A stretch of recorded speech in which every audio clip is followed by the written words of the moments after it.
Assalamualaikum warahmatullahi wabarakatuh. Kami dari kelompok 2 akan menyampaikan sedikit materi tentang legal etik dalam keperawatan maternitas. Kelompok kami terdiri dari Yunan Tulus Budiono, Aris Widayat, Anggi Andriani, dan Nur Kasanah. Berikut adalah sedikit profil dari kami. Legal etik dalam keperawatan maternitas terdiri dari aborsi, amniosintesis, inseminasi, dan dekapitasi. Di dalam video ini, kami akan menjelaskan satu persatu dari legal etik dalam keperawatan maternitas. Aborsi. Aborsi merupakan pengeluaran hasil konsepsi sebelum janin dapat hidup di luar kandungan yang menurut para ahli ada sebelum usia 16 minggu dan 28 minggu serta memiliki berat badan 400-1000 gram. Tetapi apabila terdapat fetus hidup di bawah 400 gram, itu dianggap sebagai sebuah keajaiban karena semakin tinggi berat badan anak waktu lahir akan semakin besar kemungkinan untuk terus hidup. Aborsi berdasarkan kejadiannya dibedakan menjadi aborsi spontan dan aborsi provokatus atau induced abortion. Aborsi spontan terjadi dengan tidak didahului faktor-faktor mekanis atau medialis, melainkan disebabkan oleh faktor-faktor alamiah. Sedangkan aborsi provokatus atau induced abortion terjadi karena sengaja dilakukan dengan memakai obat-obatan maupun alat-alat tertentu. Penyebab aborsi dapat terjadi karena 1. Kelainan ovum seperti ovum patologis, kelainan letak embrio, dan plasenta yang abnormal.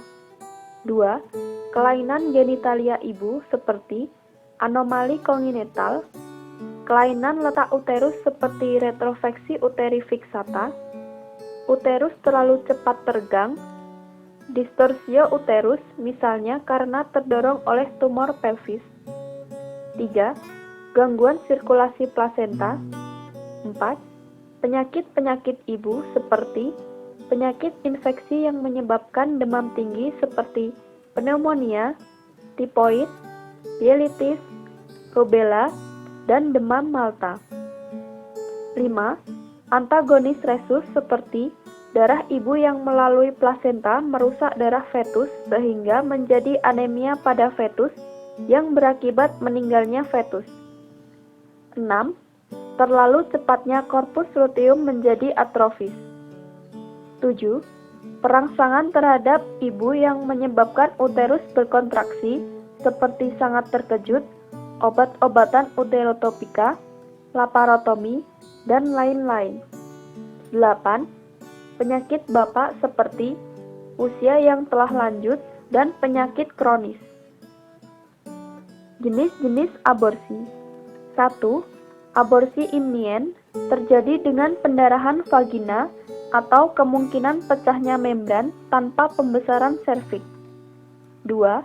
Abortus tak terhindarkan menunjukkan pendarahan vagina dibarengi pembesaran serviks atau pembukaan lintasan serviks sebesar ujung jari. 3. Aborsi tidak lengkap atau incomplete aborsi. Diindikasikan dengan keluarnya beberapa produk konsepsi seperti air ketuban, plasenta, janin, dan lain-lain. 4. Misabortion. Tidak adanya gejala segera setelah matinya janin terkait tidak terjadinya pendarahan ataupun keluarnya produk. Berikut adalah gambar-gambar jenis dari aborsi.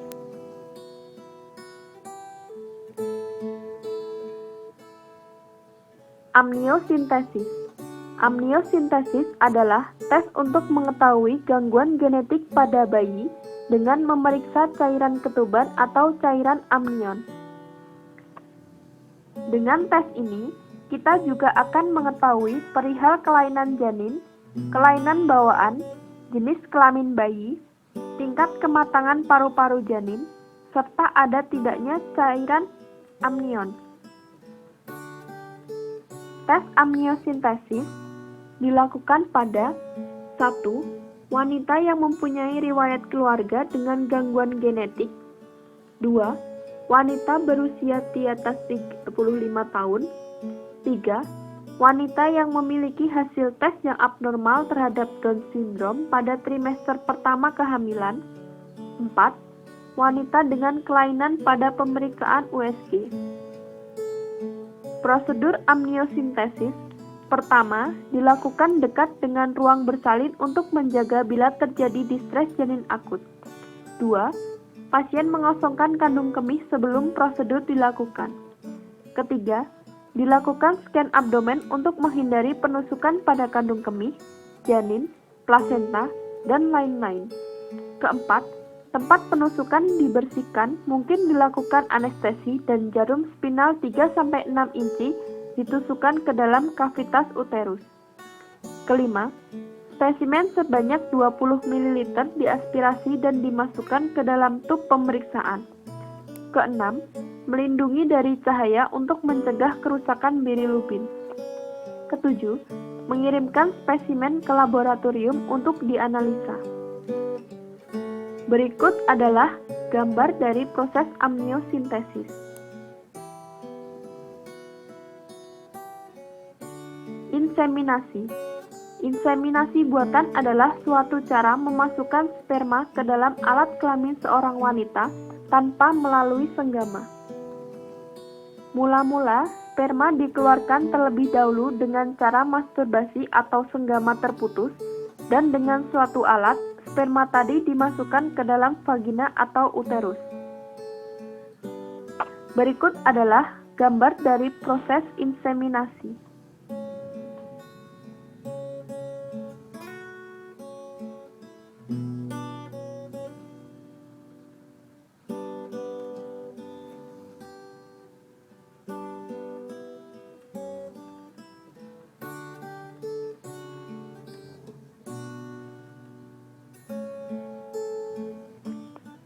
Dekapitasi.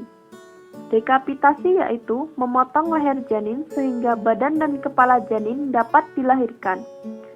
Operasi dekapitasi merupakan operasi berat yang memerlukan persiapan yang cukup sehingga penyulit setelah operasi dapat diatasi.